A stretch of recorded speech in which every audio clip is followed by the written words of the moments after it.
Good. All right. Nice to meet you, man. It's good to after many years of having read your stuff and then interacting on Twitter, it is a pleasure to finally have a meeting. Yeah, I enjoyed the recorded talks I saw so far. So it seemed like a great opportunity to chat.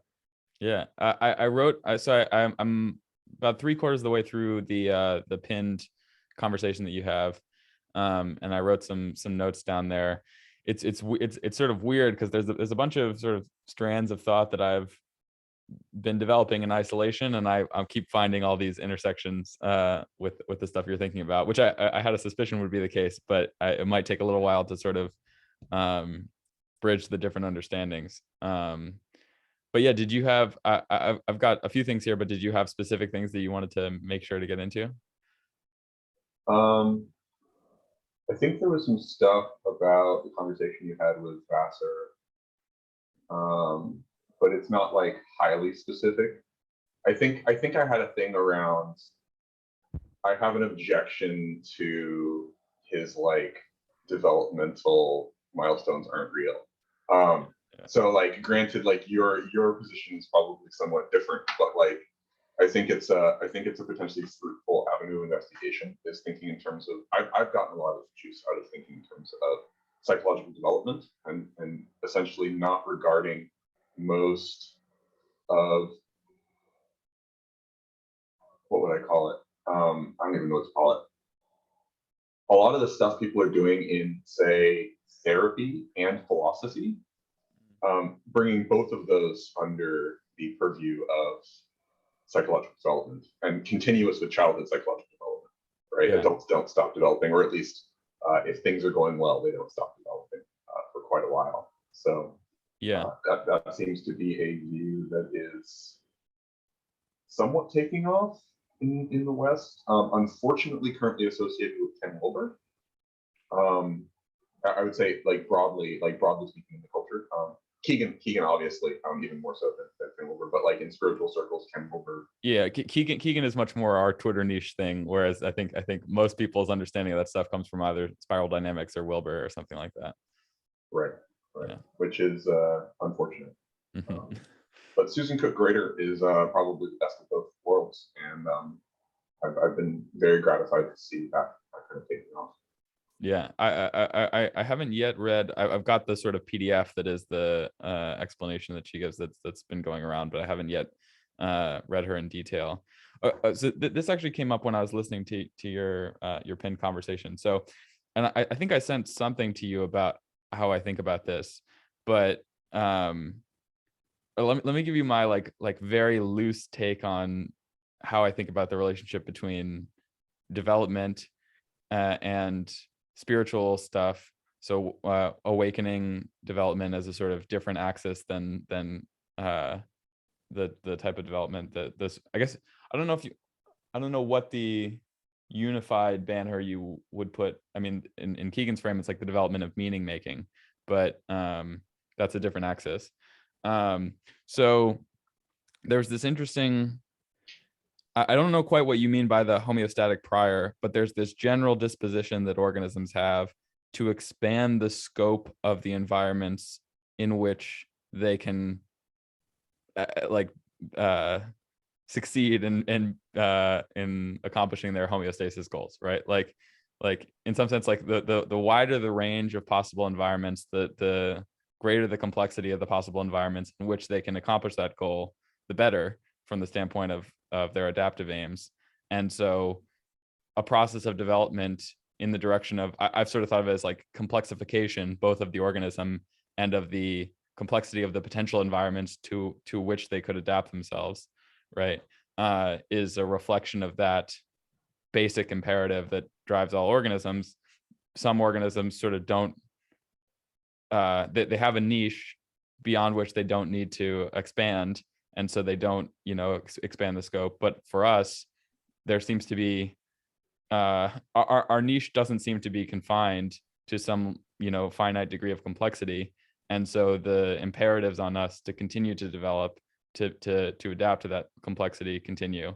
And I sort of so I view what Keegan is talking about under the rubric of meaning making as just a development in that direction, kind of, it's tricky when you start thinking of it as including features of the social world and all these other things that are harder to see how they directly relate to homeostatic aims, but I do think they're sort of still related, or at least like cognitive structures that were originally developed for homeostasis can be exapted to various kinds of social and other purposes. But yeah, so then that's one axis of development. And I think I said to you in one message, like, I view fixation of any kind as a kind of inhibitory mechanism on that development. It's like, when some experience exceeds your capacity to process in the form of becoming more complex yourself and therefore being able to effectively adapt to it, there's this sort of fixation response which inhibits development or sort of skews development in one way or another. And then and awakening is a matter of sort of progressively relaxing that fixation so that you can essentially continue down this path of meaning making development. Okay, I threw a lot at you, but I feel like you uniquely among people I might talk to would even know what I'm saying with that. So oh yeah, that all made sense. Okay.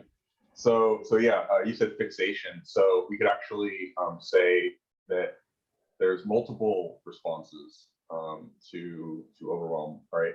So fight, flight, freeze, or fawn, right? So fixation is like freezing part of your belief structure in place because you can't handle like the entire thing shifting. So you have to freeze part of it in place and just assume it as background.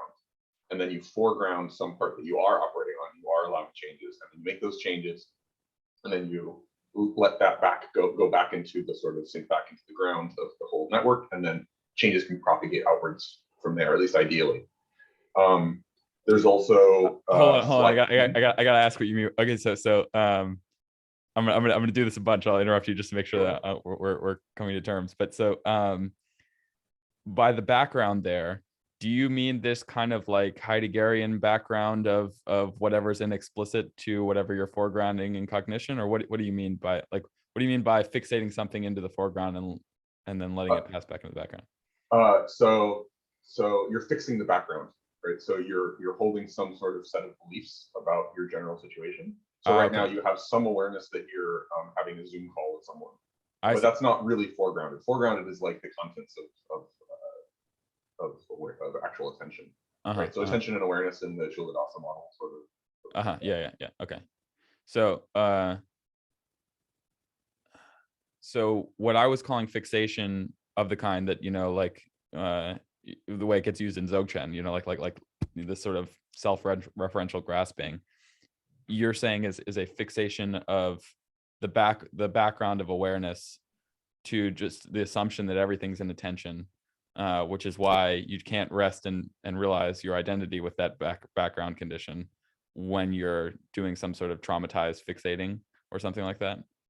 Yeah. So people will experience. Robert Burba says something like, people will experience relaxation along some dimension. So some of that fixation will relax, and they'll have a much more spacious experience, and they'll think, aha, this is it, right?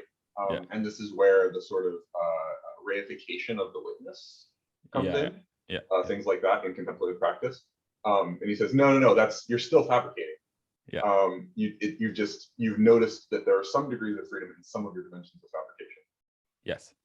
And so you can progressively move around the space and relax more and more of those. Yeah. And I mean, that happens way before you get to the point of feeling like witness consciousness too. It's just every time you're letting go of anything, you may get a little bit of relief, but it's not the total relief of total non-fixation. So, okay. Yeah.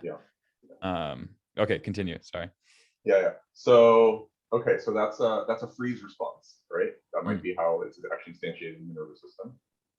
There's a flee or flight response, which is just, I'm going to avoid the parts of the world that trigger me in that way, which is healthy to a certain extent, right? That you don't want to be playing in traffic, but also you don't want to restrict yourself, which is what happens with a lot of people. You restrict yourself to some small corner of possible experiences. You say, I know how to handle these, and these are good enough to get my current conception of my needs met, so I'm just going to not deal with the rest of the world.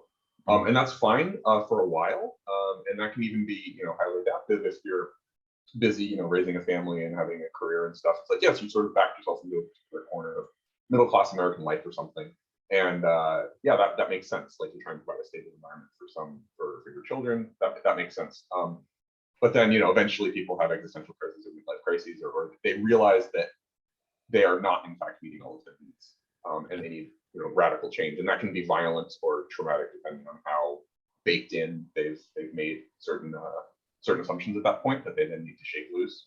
This is analogous to IFS protectors protecting exiles, and then it also brings to mind this I can't remember which Slate Star Codex predictive processing post where he talks about it, but essentially you make your world smaller and smaller and smaller, analogous to like the dark room problem, right? Like in order to not encounter things that exceed the scope of your ability to handle, and that process can become self-reinforcing until your world just shrinks to the size of nothing. Yeah Right. And spoilers, Buddhism claims this has already happened.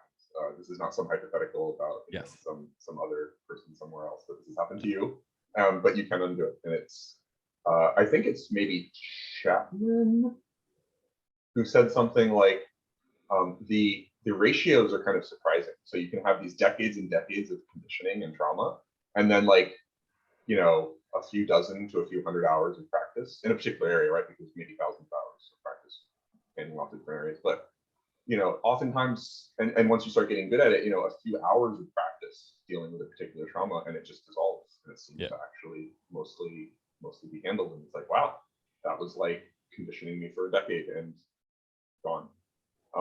So we're actually really fortunate in that regard that this seems to be possible. But anyway, to round out the responses, fight is like active suppression. So the sense of fighting yourself, right, or fighting some representation, you call them some homunculus of some bad people somewhere. But that's actually an experience that's happening within you, right? You're the one projecting that this is going on. Now, that's not to say that there's no actual reality. It's not an idealism thing. There's people doing stuff, and you might not like it. But if you are, experiencing a lot of emotional duress in day-to-day life, you're responding to something that's not there. You're sitting at your computer, and you're raging at something that's happening halfway around the world. It's like, well, you don't really know that much about the situation, right? So fighting and suppressing and getting into tension with yourself is another way. And then fawning is the opposite of fighting, basically like appeasing, right? So being like, what do I have to do to get this part of the world to leave me alone for these other people? How can I behave in a way that my boss likes so that my boss won't harass me? Like, if you have an abusive boss, it's an abusive spouse. How do I squeeze myself into the shape that is pleasing to them, such that they won't come at me in ways that I don't have enough resources to handle? Yeah. So why this may sound like a stupid question, but I've asked this a few times on Twitter and not yet come to a clear resolution of it. Why, if retroactively or retrospectively it seems so clear that these kinds of responses are maladaptive, would they be so prevalent? Is it just because of a sort of developmental thing where these circumstances really did exceed your capacity to handle as a child, and so the responses were adaptive in that context and aren't adaptive now? And then on that score, would it be bad to become awakened too early because you are robbing yourself of sort of protective mechanisms that you really do need because you're not developed enough? Or like, is that how you see it? Is that like why Dukkha would even exist? Yeah. So if once you've been in the game for a little while and you start noticing these weird patterns where there's a very clear sense that the person already knows what you're talking about if you're doing some pointing out instruction or something regarding practice, and they are taking great pains to like avoid it or construct like an elaborate thing around it to avoid looking at it. And it's I do this all the time myself. I'm like, why am I doing this? Like, why? I know exactly what's being referred to, and yet I cannot get myself to to notice it. Yeah. Yeah, so I think it's this. It's a protective mechanism that you believe that it would strongly affect what is currently load bearing structure within your belief system, and you don't from your current position see how you would meet your basic needs if you were to disrupt some of those basic load bearing belief structures. So this is part of the reason that something like core transformation works, in the sense that by broadening the viewpoint of load-bearing parts, they can see multiple paths to getting what they need, and no one path then stays very like single point of failure. At which point you are much more free to start like doing modular and pieces around and trying different things. But the core this is what I'm confused about, is that the core transformation claim, and it's the Buddhist claim too, is that it was never really necessary to get your needs met in that way. So the core transformation thing is saying you don't need to make yourself feel bad to get to this core state, and the core state, whether may or may not have been the only end you were pursuing in pursuing whatever you thought you were, but the point is you can have it now, and you didn't need to deprive yourself of it to get whatever you were trying to get. And like I'm saying, is that only true at a certain level of development? Like is it or is it just always the case that you never really needed to feel bad? And in which case I'd be inclined to ask then why does dukkha even exist? You know what I mean? Yeah. So there's a path dependency thing. So having been conditioned, there's a process to go through deconditioning. Now, occasionally you get people who just, they hear the right words from the right person and bam, they just have a big event of some kind. That's pretty rare, right? Most people, there's some detangling. It's like, well, if it was never the case that the headphone cords needed to be tangled, then can't we just have them? It's like, no, they're just tangled, like right now in reality. So you're going to have to, going to have to actually go through it. No, yeah, I guess I mean this more in a kind of like explanatory like from evolution's sense. point of view, like why instantiate dukkha. Yeah, okay, exactly, so I believe that it's simply evolution's like a blind search process, right? So it's operating under some pretty heavy constraints. Like one example of which is each individual step needs to be valid. Like it can't jump several generations. Like maybe like a little bit it can jump, like some things can jump like a couple generations sometimes, but for the most part, unless things are locally valid, like the organism just dies and doesn't reproduce. So operating under constraints like that, there's often if it stumbles upon a strategy, of which there are multiple strategies, but it works pretty well, and then other adaptations get built on top of that, you now have functional fixins built into that adaptation, where if you change that adaptation, a bunch of other stuff collapse. And so there's an adaptive valley to cross to get to the awakening vector of development, rather than just stay with the ones that you've been pursuing, which are all these sort of accumulated defense mechanism strategies. And you can also just, besides actual behaviors like defense strategies, you can also think of it in terms of these are the data structures that were hit upon for like mammalian brain architecture. Probably like a lot of it's very primitive, right? So there was just a paper last year positing that the search algorithm that animals, like all the way down to bacteria, is actually plausibly the same. So there's like a baked-in search algorithm that is like running on like all our architectures, maybe not plants or something, but like bacteria up to animals. So there's a lot of baked-in information processing things going on. And we're fortunate enough that, like one hypothesis that there's probably important things wrong with it, but is that actually it was vision. And that might have actually been partially, well, that's a rabbit hole. But the neocortex might have been built up out of having very detailed vision. And then you get this sort of, once this general processor exists, other processes can start to hijack it, right? Like for abstract thought. Which the reason I wanted to touch on that is that part of the reason for dukkha, I believe, is that because the neocortex does appear to be like general purpose processing, It's not type safe. It can link any outputs into any other inputs. It doesn't actually implement any kind of type safety system, which is great because it gets you transfer learning. You can like transfer weird structure across all sorts of abstract domains, but it also gets you weird type errors that like are very confusing and you wouldn't get. Okay. There, I don't know whether it's connected, but there is a sense in which subject-object reification never seems so strong as in the case of vision. I mean, like it does seem like vision is the thing that most, it's the, I mean, it's why you would do like, pointing out instructions with your eyes open, but it's so strong, so it makes it easier to undercut it when you can use vision. There was a question I had.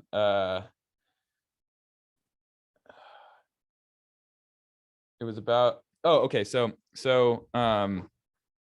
to tie the, so Chula, you brought up Chuladasa's sort of attention awareness distinction, and the apparent sort of identification we have with attention being the result of this kind of fixation and these various different sort of trauma responses that you mentioned, but freezing being one, right? And Chuladasa has this sort of unique way of describing mindfulness as being the optimal relationship between attention and awareness. So it's not just that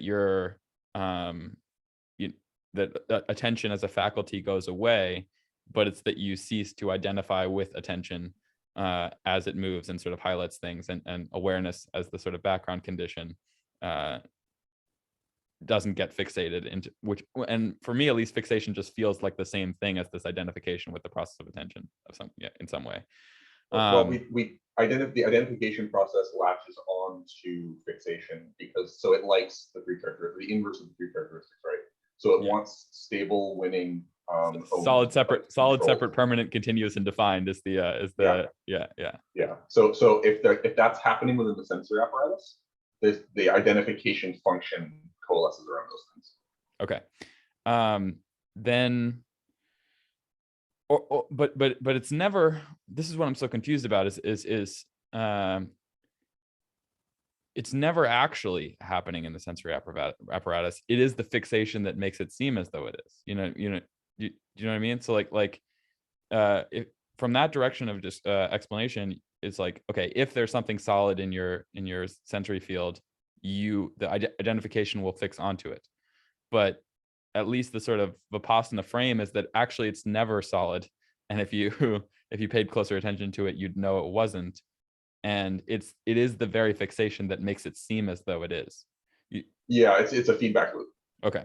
It's like it drives it like tight, like the phenomenological feeling of it is like, let's say that you had like an object, like a coin, and then like you grasp it like with senses, and then another layer comes in and like closes around the initial contact, and this is like beliefs about it, and then like another fist comes in, and it's this onion of like pulled taut, and it's all the very tightness of it is unpleasant, because you're like expending energy to make it more solid, more real. And I see what you mean, like, for senses that are harder to do that to, like for example, like sound. It's my sense of fixation around sound is significantly less because it's sort of transience is so much more evident in its sort of initial manifestation. So that makes sense. You can notice the saccading of your eyes, right? And that, like, just noticing that actually the image is changing constantly, but you're doing a bunch of image stabilization to make it easier to deal with. This is another so this might be why reification is so strong in the visual field, is that like I had an I've gotten this instruction before of, I'm finding it hard to notice impermanence in the visual field. Like I look and there's the thing perfectly solid out there. And it's like, no, that you're looking for the impermanence in the wrong place. The fact is that you're constantly moving your eyes around, and that's changing the sensory content of it. But it's this tendency of vision to locate permanence in the objects of vision, of which you're trying to form sort of view invariant representations, that makes you think, no, there's no impermanence in the visual field. You know what I mean? And that's the thing. Yeah. Okay. Very interesting. Okay. So we talked about the attention and awareness thing. from the vantage point of awareness, there isn't this hard subject-object distinction. Like, or you're not identified with sort of these like transient subject-object distinctions that you're making for functional purposes, right? You're not fixating around them, you could say.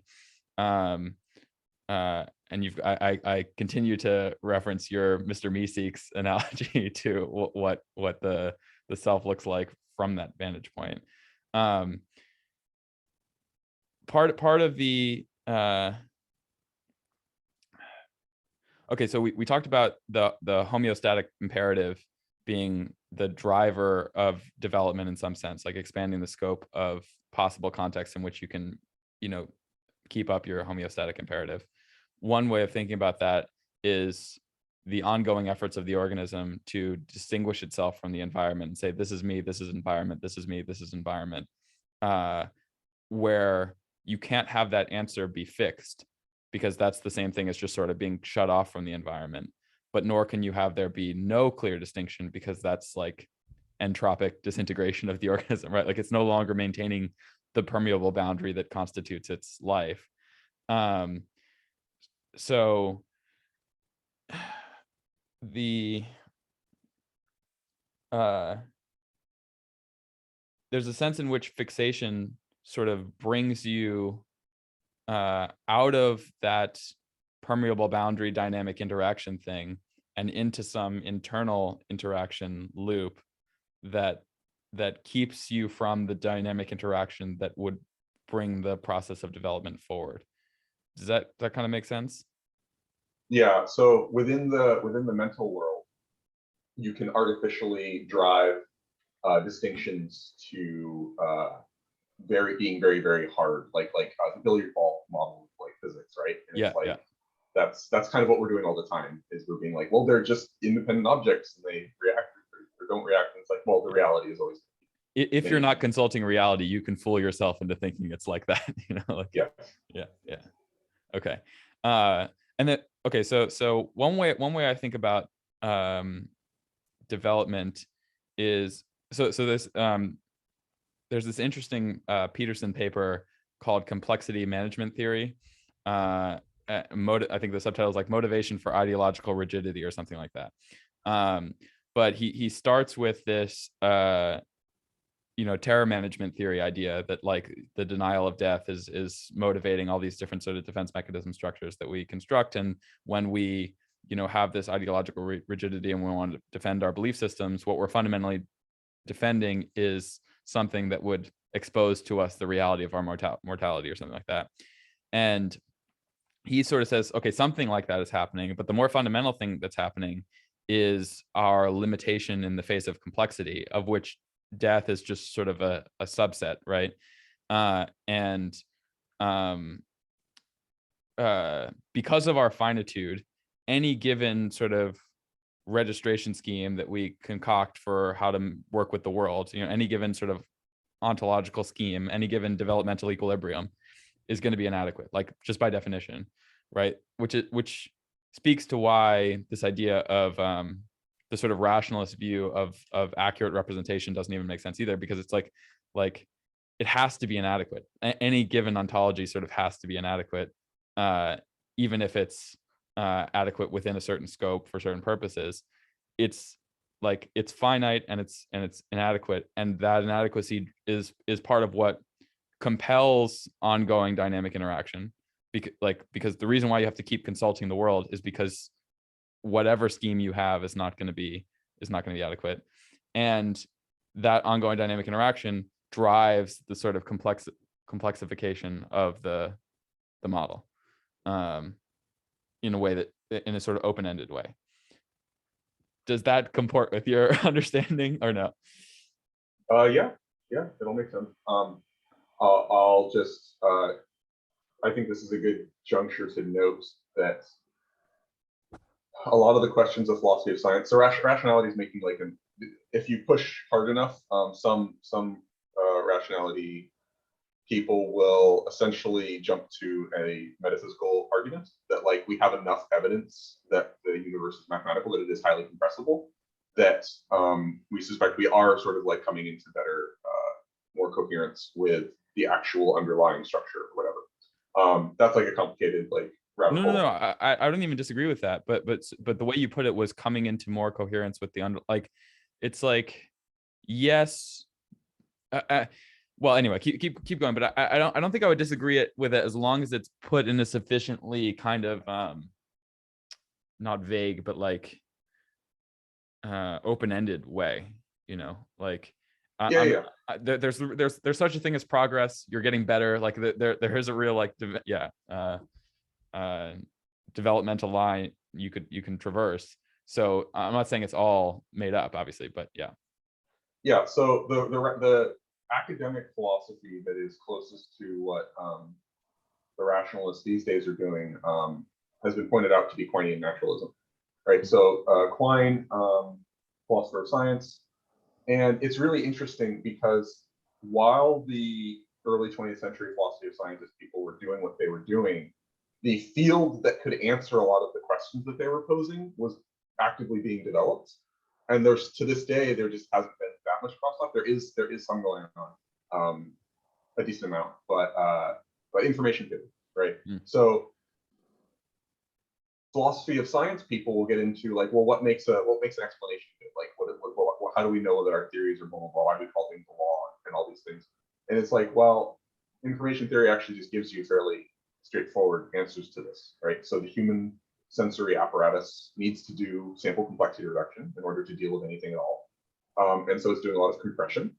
And one of the things you get with compression is you get these side effects. You get things like the fallacy of one cause, right? It's like and you get things like a person mistaking a lossy compression for a lossless compression, and then just being stuck in a local minima where they feel like they're getting a lot of really good predictions, and it feels like anywhere they move in the territory would get them more predictions than they're currently getting. But it's like a fake. I'll give like an example where God did it, right? It's like this is so you found like a thing that just compresses everything down to like a single sentence, and this feels adequate to you because you're like not tracking. You've decided to not track, but like on some level you're just not tracking all of the ways in which you're just literally throwing out all of the data to achieve that. And so a lot of perverse explanations are like this. It's just some sort of lossy compression that then it's easier to hand wave away the areas that you are throwing data out than it is to admit that your compression scheme's like not actually getting what you want. Yeah, that makes I have a sort of I agree with all that, and the information theory lens on it I think is totally fair. I have a like ongoing beef with the not beef, they're all my friends, but with the Deutschians about some of this stuff. And there's a way that the idea that it's just information processing can get deployed that sort of obscures the distinction between like Shannon information and semantic information, and just takes it for granted that whatever the semantic content is of the information, even like, yes, something like compression has to be going on, and something like complexification in the sort of information theoretic sense has to be going on. But what the semantic content of that information is, like, because of the sort of colloquial use of information where the semantic component of it is just taken for granted, there's a way in which like these interesting questions about, okay, what's the meaning of that information that you're processing don't really get asked, or are taken to be unproblematic when you translate it into a sort of rationalist view where the types of ontologies that you're constructing are taken to be like sort of perfectly discrete and mirror like representations of a perfectly discrete world, a non-nebulous world. But I think the Deutschian insight that the property of good explanations is that they're hard to vary actually like still works when you drop all of that and just take this sort of more adaptive view, like a good information structure is hard to vary with respect to the thing to which it's adapted or something like that. Yeah, and Nozick's book, he called it invariances, essentially for this reason. In whose book? Nozick's book, you said? Yeah, Nozick's Okay. last book before he died was Okay. called Invariances. So it's basically an outline of structural realism, a particular flavor of structural realism, I guess, although that's another rabbit hole. But yeah, I would give the very short summary as something like, traditionally,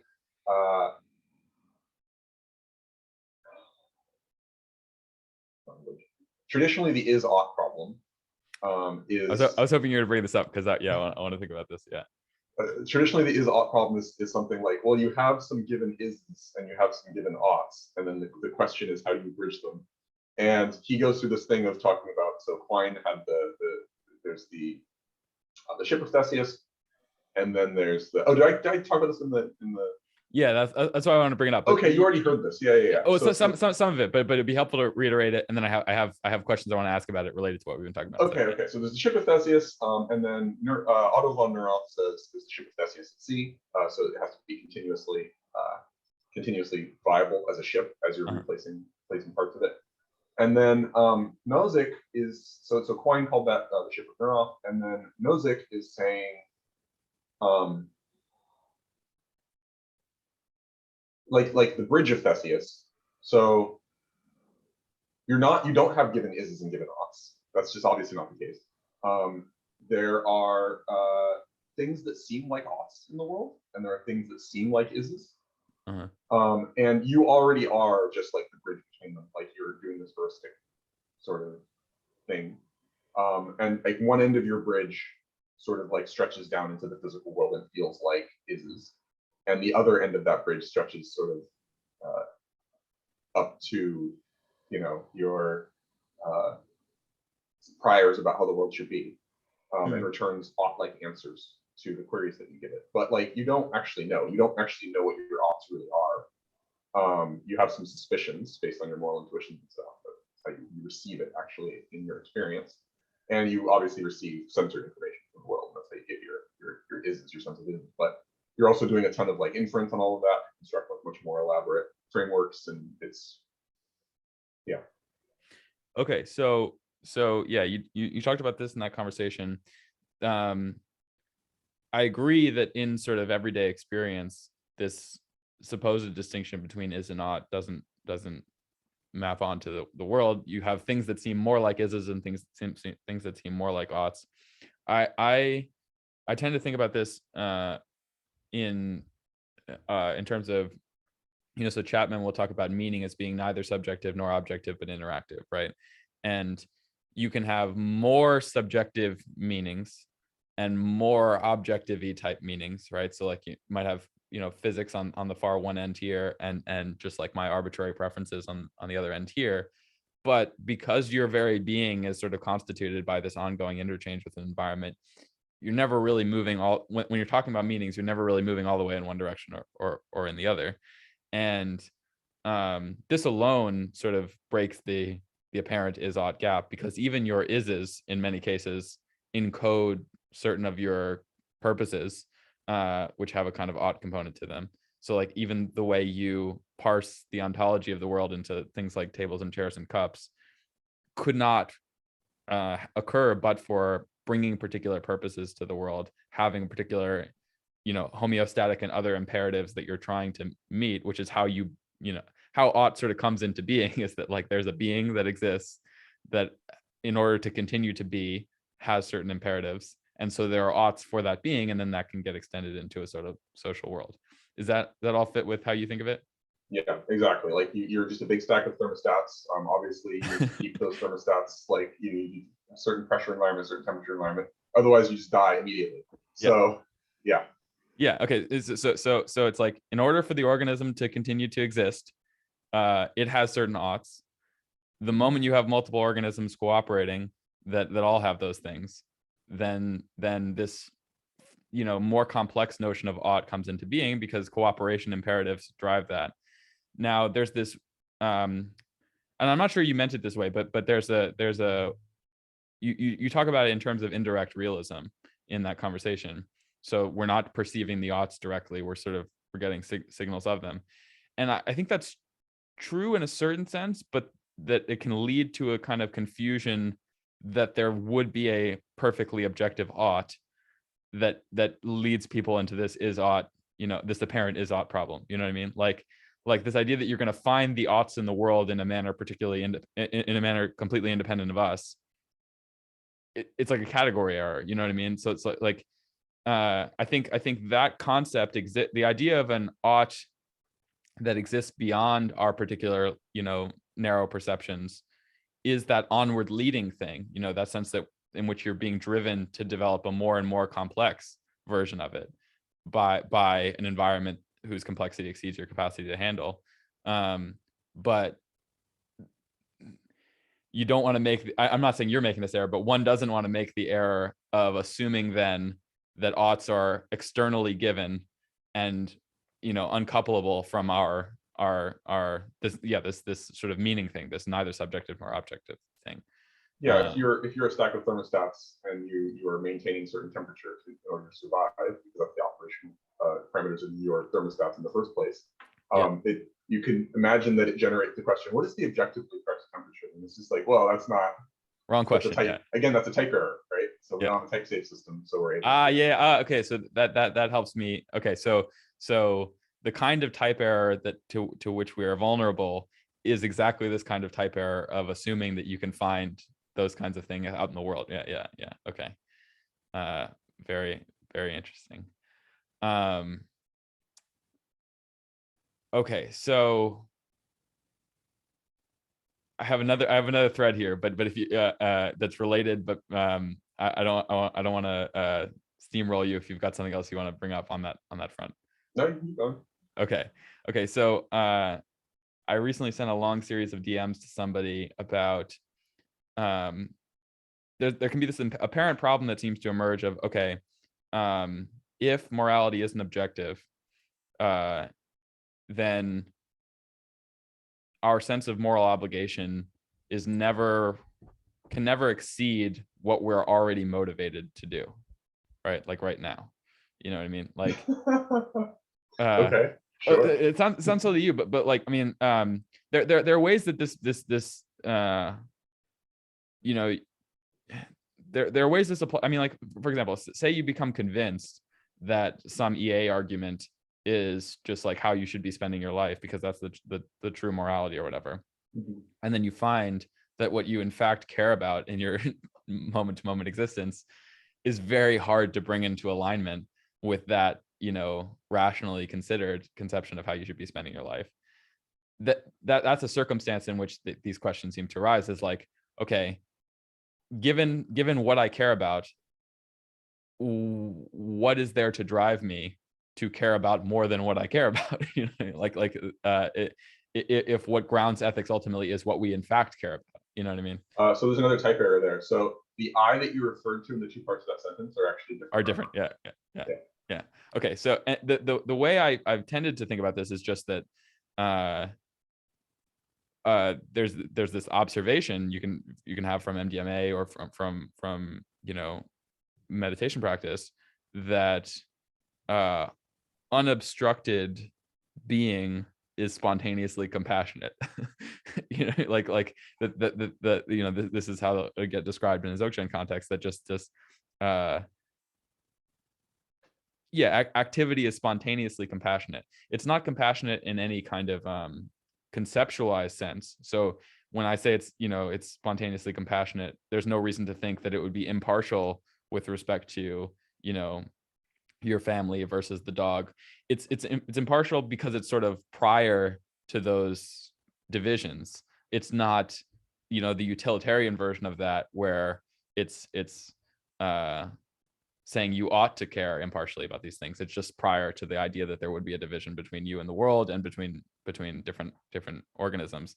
It's just like sort of the desire for the betterment of being and the repair of suffering, be it internal, external, without making a hard division between those two.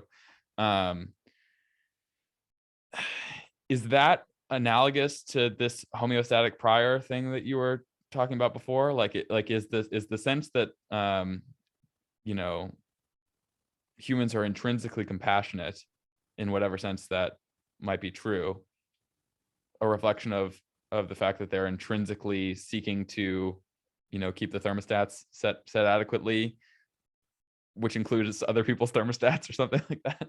Yeah, exactly. So you could say, instead of seeking compassion, which is already loaded, you could say organisms are always seeking benefit. And as their ability to model more and more of the environment comes into play, it naturally extends along all these dimensions that we use these various moral terms to talk about, right? So like, what is morality but a collection of game theoretic equilibria that helps cooperate better, right? It's like, well, it's just the organism seeking benefit on larger and longer time frames than it would have previously. So there is no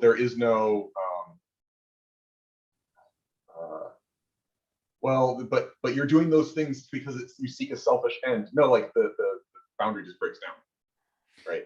Yeah, the boundary breaks down, but the informational encapsulation doesn't break down, right? So like it's still the case that the being of which I can seek the betterment is bound by like my phenomenal binding or something like that. You know what I mean? Like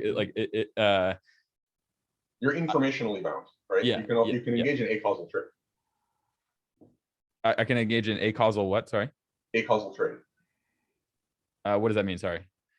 So you can infer that there are some set of like principles that would be better for you to adhere to. And even if you don't encounter the actual hypothesized other beings that you'd be trading with in the physical world, you can still see, like, from your current perspective, how it's actually like globally better to do that trade, and then go ahead and engage in your side of the trade, regardless of the fact that you're not actually encountering it. Yes. Although I guess on that view, is the selfishness of the weighting a function of the binding of the information? Like the selfishness of the weighting. Well, like I mean, in other words, if I can care about other people to some degree, but I clearly care about myself more, so to speak, is that just a function of what information I'm sort of bound to process? So that is probably globally optimal. So you want processes that are in tighter feedback loop with a particular information processing system to be taking care of their local environments to a greater degree than they're taking care of distant environments that they have very low resolution models of. Right.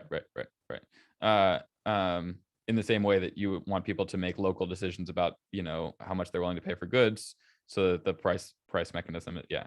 Okay. So let me give an example. You want your immune system to continue being a fascist police state. Yeah. Even though, like, on a broader level, like, you know, you want there to be, you know, compassion. Like you do have to locally kill cancer cells to keep things going. Yeah. Okay.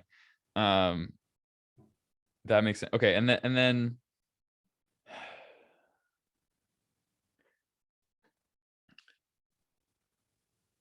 let me. Okay, so there are instances in which I can imagine this question: how moral should I be? Arising, right?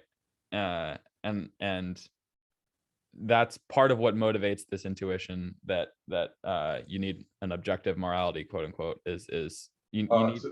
Well, hang on, but this is still within the framework where there's a tension, where I need to pull down some like resources for myself, and then I need to like push some on to like others or something, and that like the balance of this is going to be determined by some sort of abstract philosophical concept, rather than just like your current perception of your situation, other people's situation, and the best abstract notions of coordination that you currently are aware of, and one that hopefully not only does well by your current standard, but helps you bootstrap to the next better one, and helps the people around you bootstrap to the next better one. Yeah, I get speaking from the vantage point of there being no tension between those things, why there's no necessary tension No, between. locally there will be tension. That's Okay. just part of your environment, right? So like again, the cancer cells are in tension with the immune system. What's the so this is like two different senses of tension though. So there's the dukkha tension, and then there's the, you know, the functional information processing tension that's serving some adaptive end. This goes to my confusion about why dukkha even exists. But it's like it's not if there's, you know, tension with the cancer cells, the explanation for dukkha that says, yeah, you know, life is hard, you're a finite being, is the wrong explanation. You know what I mean? Like it's like it's not necessarily hard in that way. Yeah, they're like sort of a collection of unresolved intuitions that I have around why all the badness in the world would be the result of a weird single path dependent thing, and not something more fundamental about our condition, like infinitude or something like that. So as you climb the complexity gradient, right, being a multicellular being, you have to climb the complexity gradient. You already did in order to be what you are, right? You're a colony of a trillion cooperators already. Yeah. You are pulling against the opposite tendency, which is entropy and cancer, right? So simplification. Yeah. So that tension is always going to exist. Dukkha is like tension instantiated on top of this, right? It's tension on tension. Like it doesn't, Buddhism does not resolve the underlying tension of being a living being. It does resolve your like adding extra tension to the system because like that's what you know how to do. Because like obviously that's what you know how to do as a function of what you are, right? It's the way that we got created in the first place. Yeah. Yeah. So yeah, I certainly get that Buddhism doesn't resolve that. I guess it just seems like metaphysically weird that one wouldn't need to resolve that at all to be totally good from one's own vantage point. You know what I mean? Like that like the problem of life is soluble even amid those tensions or something like that. Yeah, I mean, I think that fighting cancer is something that crosses all abstraction levels. I think that if you had a super cooperation cluster of super intelligent galactic spanning civilizations, you could still break down, at least from our current perspective, obviously it could get more complex, but from the current farthest that I can see is that they would still be fighting cancer because there's always these little local pressures to simplify and thereby win locally. And then break down, and you're winning at the expense of potentially breaking down larger scale, longer scale patterns. Okay, so just to acquaint myself and then maybe anyone who listens to this conversation with this idea that entropy and cancer are the two forces. So entropy is the sort of clearer one because we were discussing that about, you know, an organism has to maintain its boundary that constitutes its separateness from its environment, and if it sort of disintegrates, it's no longer a distinct organism. The cancer one is this internal proliferation of subselves, you know, in the form of cells that you know, at the expense of the superorganism.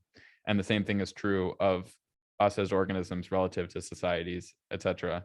So there's this tension between the imperatives of the suborganisms with the imperatives of the superorganism, and that's sort of inescapable.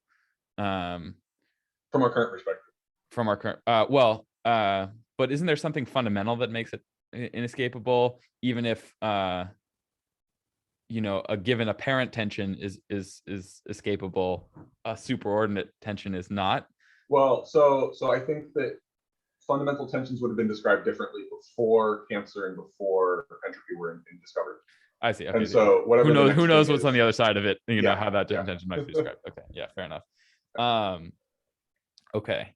So to take the sort of pragmatic case of the person who buys into some, you know, utilitarian EA argument about how they ought to be spent, you know, they should be spending all their time working on AI alignment, just to take the like straw case of this, right? And they really do endorse that in some sense. Like they really do think that that is correct. That is their best abstract sense of what would be best for the whole, right? And then well, to be fair, so what I call super cooperation, Eliezer calls God math, and he does think about it because it's a major topic. He calls it God what? God math, the math of God math. cooperation. Okay. If there's deep underlying structure to the ability of agents to coordinate. Okay. In the case of that individual who can't bring their moment to moment sense of moral impairment, the good feels tell them that they should go work in the soup kitchen, and the abstract thing tells them that they should work on AI alignment. It's not obvious to me that there's like some by what mechanism would that tension be resolved? Well, the complexity prior says something like if you can perceive and work on things that have longer and larger time scales and spatial scales, you should go ahead and do it because it is the more neglected thing. Okay, but so when you talk about shoulds in that case, you mean a should that I already incorporate? Like it's not an externally imposed should. Yeah, it's if you got clear enough on your, so it's like what happens to people who like do the full deconditioning thing, right? Well, they turn into bodhisattvas. What do bodhisattvas do? They're like, yeah, all suffering across all time and space. Like I've definitely no, I really mean all time and space, man. Like yeah, exactly. Okay. So it's some failure of conditioning that, but this is what's confusing about it, is it's not as though one can't conceive of what would be better across all time and space. It's that one can't reconcile that with other things. So some piece of you can conceive it. It is not yet actually reconciled in your system. Okay. And might it be the case that the piece of you that can conceive it, if not integrated, is in fact mistaken in some other more fundamental sense? Like, in other words, like is all genuine development sort of the way I think about it is like spherical, so it's like I think I've heard like Jordan Hall or something use this analogy, but it's like you've got a sphere and the sphere has to grow equally in all dimensions or something like that for it to be real growth. And you could have this like lopsided growth, but real growth should be this sort of like multi-dimensional thing. So if you do have lopsided growth, the solution is not to lop off a tentacle, but to grow the rest of you to catch up. Yeah, but what that pre-grown tentacle looks like at the end of that could be totally different. I mean, like you could have been totally wrong that AI alignment was the thing, on the other side of that. Yeah. Yes. Okay. Okay. So this was another thing that I wrote down about this idea of like sort of these different. Part of the way I think about that is in terms of what Chapman talks about is the different dimensions of meaning, right? So and it's sort of mistaken to try to reduce all meaning to a given dimension, like say the rational meanings dimension or something like that, or reduce all oughts to ises would be another species of this, right? And so there are these different dimensions of meaning, each of which can have this sort of complexification or growth happen, right? And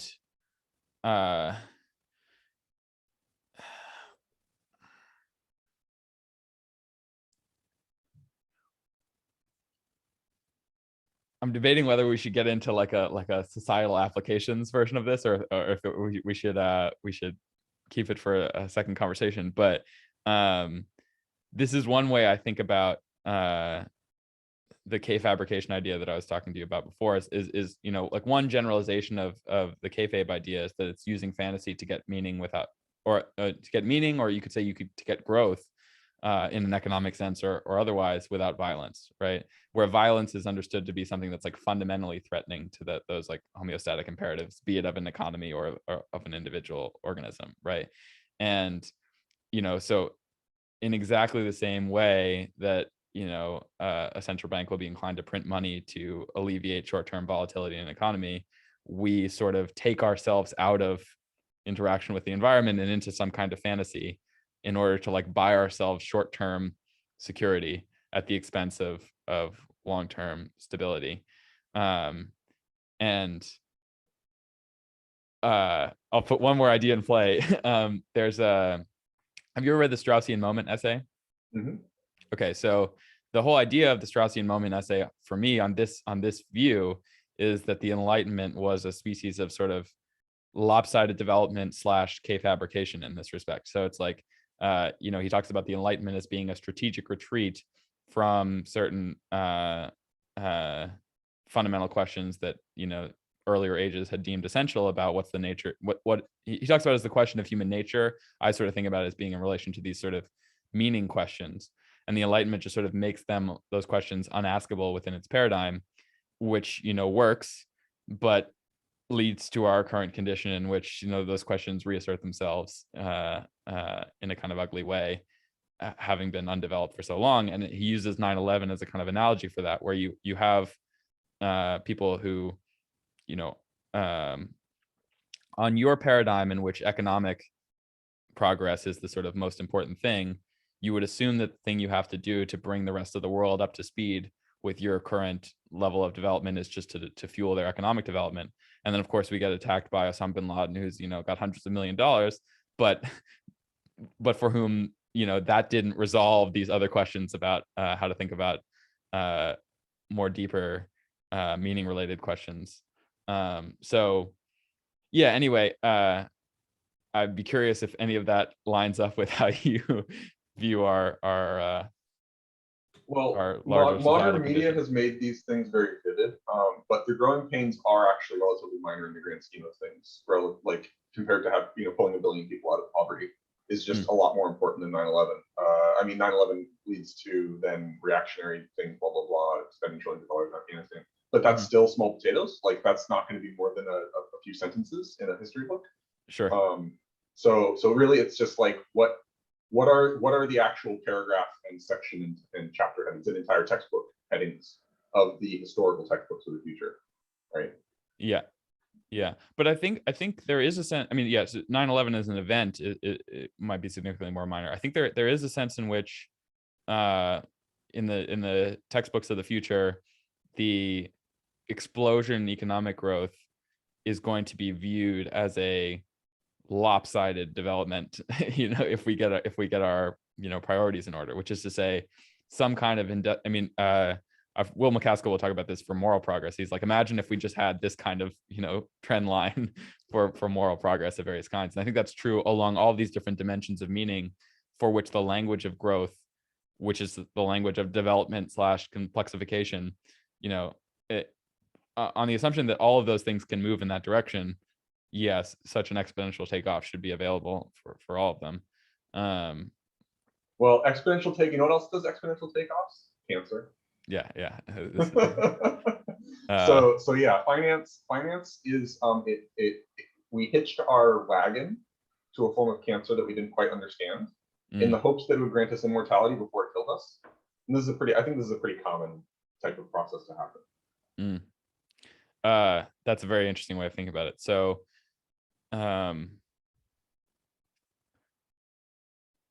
yeah, now I'm just thinking about what other things can fit under this rubric of the metaphor of cancer. That's a little more than a metaphor in some sense, but it's like okay. So this idea that we're constantly in search of immortality, and that's part of what drives us to do these sort of like lopsided, unsustainable projects is very interesting to me, because that also seems to be the driver of fixation, right? Which is like, if I could get final answers to these questions and just stabilize my condition of relatedness to the world, right? If I could just get the right ontology, then I'd be good in perpetuity across time. And the actual thing that you have to do is sort of relax into the condition of never being finally good, but rather in this constant state of adaptivity. But there is just this like there's this desire to find the final answer, and thereby guarantee morality, or guarantee immortality rather, without ongoing expenditure of work. And like that seems like another imperative that's driving us, is like the search for the final answer. No, it's a spandrel. It's the well, it's the spandrel that is dukkha, right, or something like that. Well, no, I was going to say it's the spandrel of the fallacy of one cause, right? It's your compression-based consciousness, and so you were like, what if there was the best compression? And we know from information theory, best compression isn't actually a sensible thing. Yeah. Okay. Um, okay. So then there are certain things for which the idea, there's certain subject matter for which the idea of the best compression seems more adequate, like physics, right? Like, yeah, it's super useful in certain areas, right? So E equals yeah, MC squared and Darwin are probably like the two contenders for like most things explained in shortest number of bits in the history of the human race so far. Yeah. But like both of them have computationally explanatory problems with, you can't just say equals MC squared and someone's like, oh, of course, this is how I should solve my relationship problems. Like there's an underspecified issue there. What I guess there's also so like insofar as the phenomenon in the world, it has a certain like unchanging permanence, that kind of compression is accessible to us, but looking for that kind of answer to morality is the wrong way of thinking about it, given that like the beings we are, and therefore the correct answers to how best to cooperate, are going to constantly be changing all the We time. might be within a basin, right? So it might be that given human architectures, it is possible to explain the latent space, define the latent space within which our moral intuitions operate, and figure out that there actually are sort of peaks and valleys in that space, and that there are certain natural structures of cooperation and defection between those peaks and valleys that occurs. That all might be describable in a fairly deterministic way once you understand enough about the space. But it's still arbitrary in the sense of like, well, if the fine structure constant of the universe would be different, then we would be slightly different creatures and we'd be in a slightly different basin. Yeah.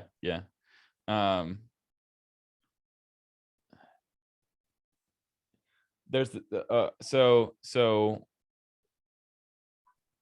you're reminding me, I had an interest. You know who Iyad Rawan is? No.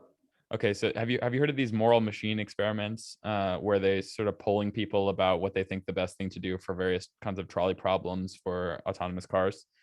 So he's one of the three guys that is the author of that study, and I did an interview with all three of them for work.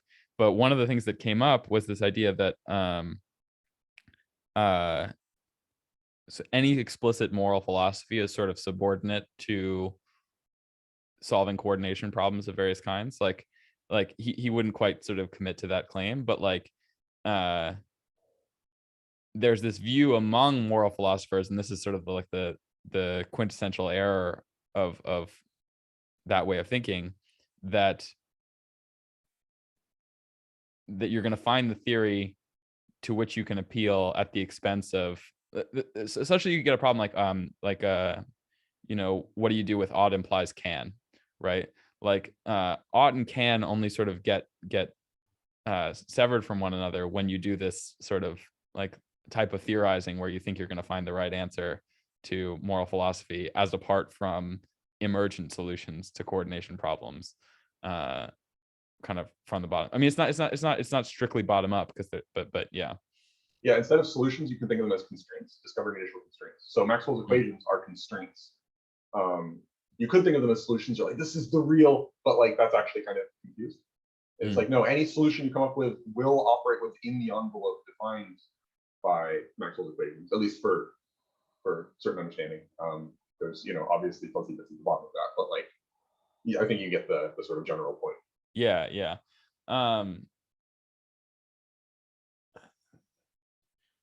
Does it, okay, so is it coherent on your view to say,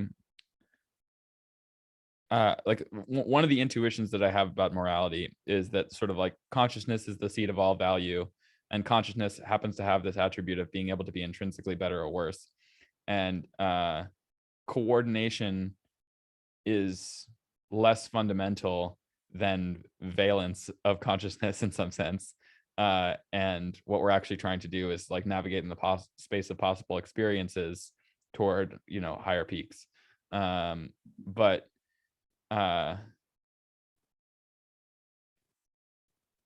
is that kind of foundationalist in this problematic way where like I'm trying to find the right theory again, like to say that consciousness is the seat of all value and it has intrinsic better or worseness?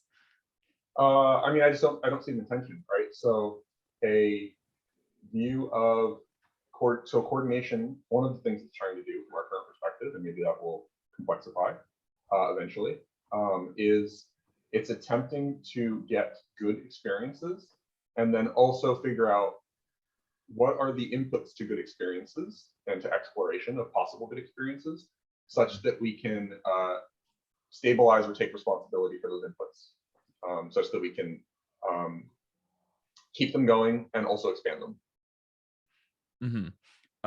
But I can imagine a situation in which like homeostatic imperatives as we I mean, like take the sort of philosophical zombie intuition, right? Like if we were all zombies that still had homeostatic imperatives, but there were no consciousness attending it, that's a perfectly amoral universe on the view that I just sketched. And yet it looks exactly like the one that we're talking about, and morality plays out in very much the same way for reasons that don't have anything to do with consciousness. So like maybe this is just like the hard problem in another guise, where it's like how do you sort of integrate that with your... That universe is very complicated by dint of having a bunch of reference to things that don't actually exist, right? So if they're doing exactly the same things that we're doing, then they're doing all of this talking about consciousness and morality and stuff, even though it doesn't exist. And so like they live in a very weird, small measure universe. But like,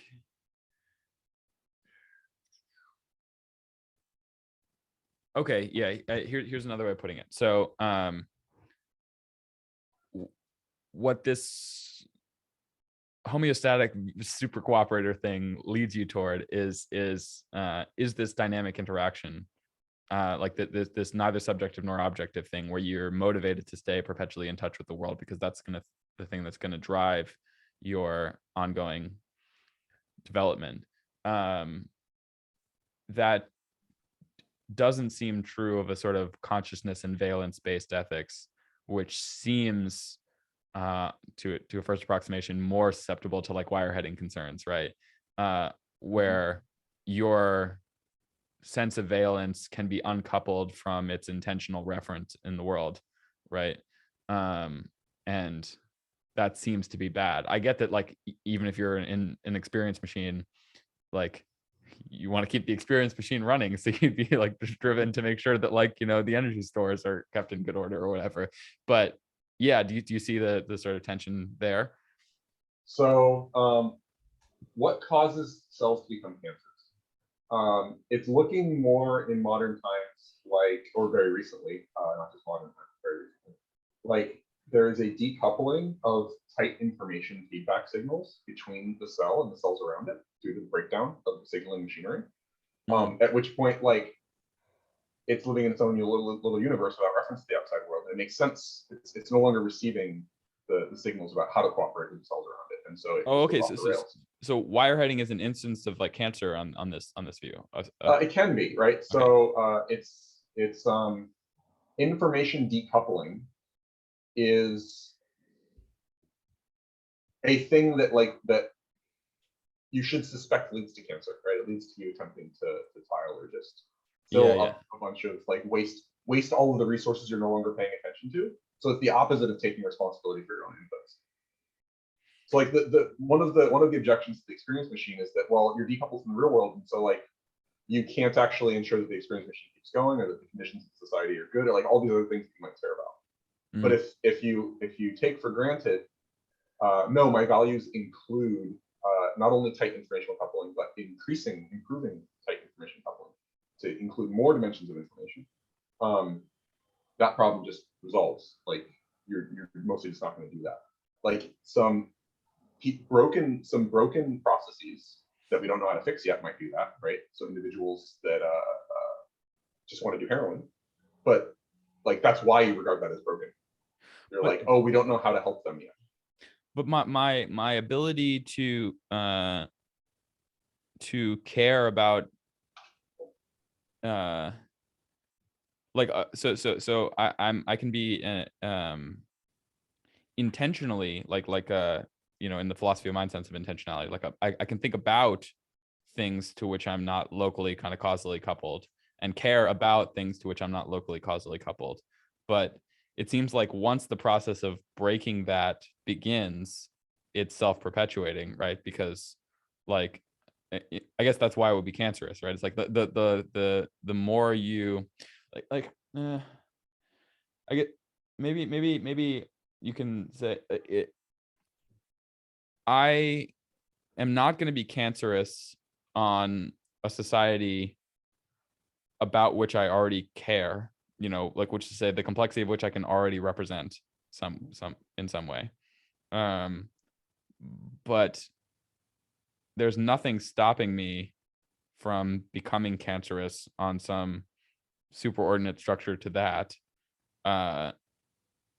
But for my coming to be complex enough to represent it that way or something like that. Mhm. Is that okay? So the thing that kind of keeps cancer at bay is the complexity prior, in some sense. It's that process outrunning the simplification prior. Right? Okay. That's Um, the treadmill. okay. So just to list these. So you've got the complexity prior, which is this drive toward getting more complex. So that the number of environments in which you can, and the sort of variance of environments in which you can maintain your homeostatic prior expands. Mhm. And then what's the simplicity prior? It's just like Simplification. Occam's razor is an output of the simplicity prior, right? Like so if you have a random system, or if you have a non-random system, it's going to decay towards a random system simply because along the degrees of freedoms along which it can have a transitions between different states, there's vastly larger number of random states for it to be in than there are for highly ordered states for it to be in. I see. So So given so so random perturbations, it will tend towards, yeah. I see. So the simplicity prior says that thing that you see as chaos now is in fact chaos, not more complex order. Well, so there's a U-shaped thing because a highly ordered system has a very short description length. Randomness also has a very short description length. In Okay. between, there's long description lengths.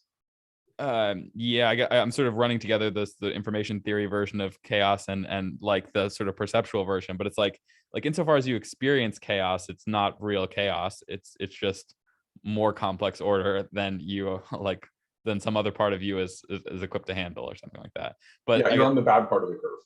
yeah, you're in the belly of the beast. But so the simplicity prior says when you encounter that, it can't be made sense of. It's just randomness. So you shouldn't grow in order to try to incorporate it or something. You shouldn't assimilate yourself to it. Well, no, new areas of the world that you might be able to bring into order do look random first. That's like your clue is that some aspect of the world looks random, Yeah, and you yeah, suspect actually you have a prior that the world is actually fully ordered, even if that's not necessarily true. We have no idea if that's actually true, but it seems to be going well. Like it's going to go well for that whatever subset of the world we can carve off. So like, why wouldn't you keep doing that? yeah. And then you try to see if you can pull any structure out, right? And it's like a modular process. If you pull one component out, well, now you have a simpler system, and then you can maybe find another component to pull out, and you start to find a direction from which to view this this rotatable high dimensional space, and that actually Right, makes the right. relationships legible. But so the sense in which the complexity prior and the simplicity prior are in kind of opponent processing with each other is that the complexity prior is going to say, go look in that place that looks random to you right now, because there could be new order lurking there or something like that. And the simplicity prior is going to say, no, don't look in that direction. But once you're there, the simplicity prior is the thing that's going to bring it into. Oh yeah, so technically the thing I said is wrong. True, like actual randomness would have the maximum description length because it's fully incompressible. Uh-huh. But It's you could for have a a random particular number purpose. generator for which the program is very short. Exactly, yeah. Yeah. It's random to you. Yeah, compression is situated. Yeah. Okay, but so to put it in, we'll put it in the sort of mythological language, right? But so you got order and you've got chaos and you've got you sitting on the bound in your sort of appropriate state of being, you're sitting on some kind of boundary between order and chaos, such that you're confronting chaos at a rate that you can adequately assimilate, but not so much that you get traumatized in one way or another. And the complexity prior says, put your foot more in the chaos place, and the simplicity prior says, don't. And that's the sense in which they're in a race. And if the simplicity prior wins, which is like exploit current habitable order, then you become cancerous in some sense. You drive the current order more and more fragile as you exploit more and more of its latent structure. Yes. Until eventually some this is exogenous just shock straight comes up the along. kayfabe. This is just like straight up the kayfabe. Yeah. Yeah, exactly. Yeah. Okay, perfect. So and in a manner totally analogous to everybody wireheading themselves, maybe they're having the best fucking time ever for like a few years until some alien civilization comes and kills them all, right? Yeah. And they have no idea. Okay, so that all makes perfect sense. Why is the homeostatic prior different from those two? Oh, it's definitely entangled. It's just different slice. Okay. So a different way of thinking about it. It brings in the connotations of physical organisms and biological reasoning, Darwinism and everything. Yeah. Okay. And I like.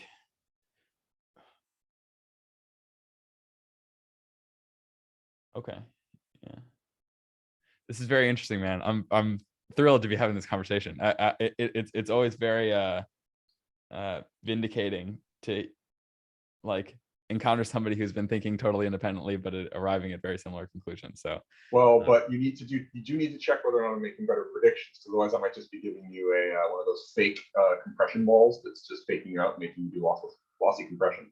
Well, you've already given me better predictions in the context of like Dharma practice. we haven't yet talked about much outside of that. So remains to be seen. But you're giving me they're like sort of two. Another good heuristic for like when something's super valuable is if it connects things that you thought were disconnected in your mind, but each of which independently has strong sort of corroborating evidence, and that's certainly happening here. So cool. Let me see if I wrote anything else down that I wanted to make sure to discuss.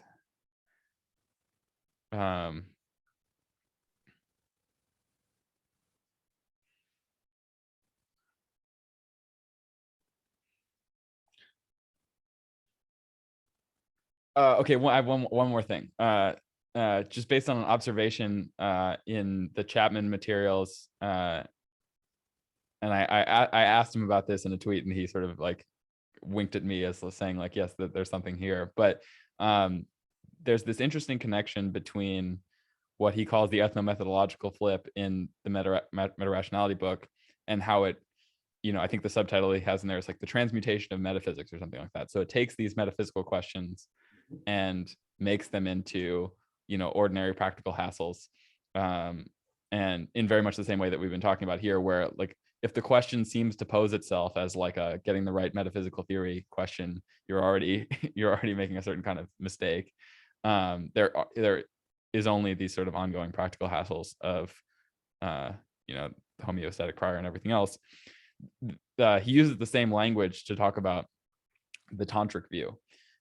So the sense in which Tantra says, there's a Pema Chodron book where she talks about how she used to like sitting in a sauna, and she would be totally fine sitting in a very, very hot sauna that made her very, very uncomfortable as long as she could sit by the door. And practice for her was a matter of realizing that there is no door, and like there's just this world and its hassles as you face them. And so that very thing that seemed threatening is sort of the condition of your liberation, right? Like realizing it's only practical hassles as opposed to metaphysical hassles, which you need to escape to another metaphysical plane, somehow resolves the problem, even though it's in the direction that you think is the direction of your problem, which is to say, like, if you locked the door to her sauna, she would think that would be all of her nightmares coming true. and yet submitting to the reality that the door to the sauna is locked solves the problem in some sense. Anyway, it's just an interesting sort of another Dharma angle on these questions that seem to be about, you know, rationality, but apply directly to sort of these Buddhist views. Yeah, I mean, I think a lot of people's issue is that they don't want to be having the problems they're having. They're like, these aren't the correct problems for me. I should be having higher status problems. Yeah. Meaning crisis. Yeah. But it's not just like I should be having higher status problems. It's that I want to think about my problems as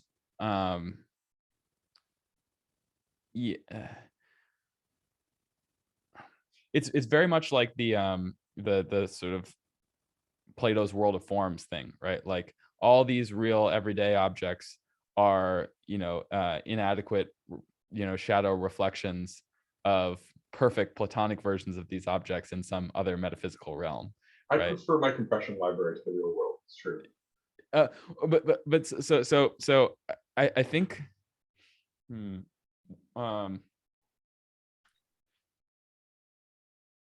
I guess I'm wondering if there's like a sort of tension between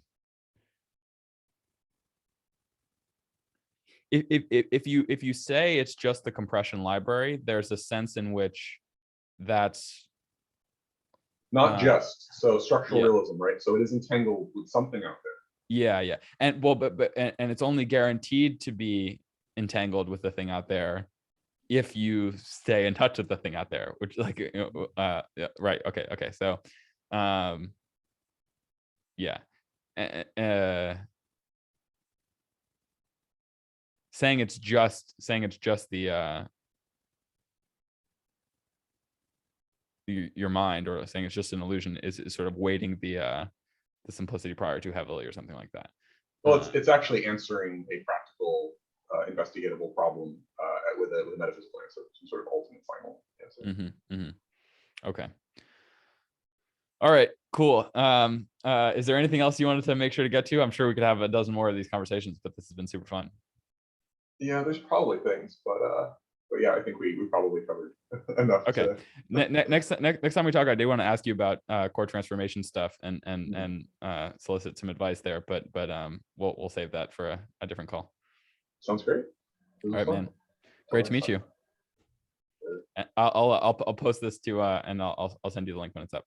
Awesome. Thanks. All right, man. Take care.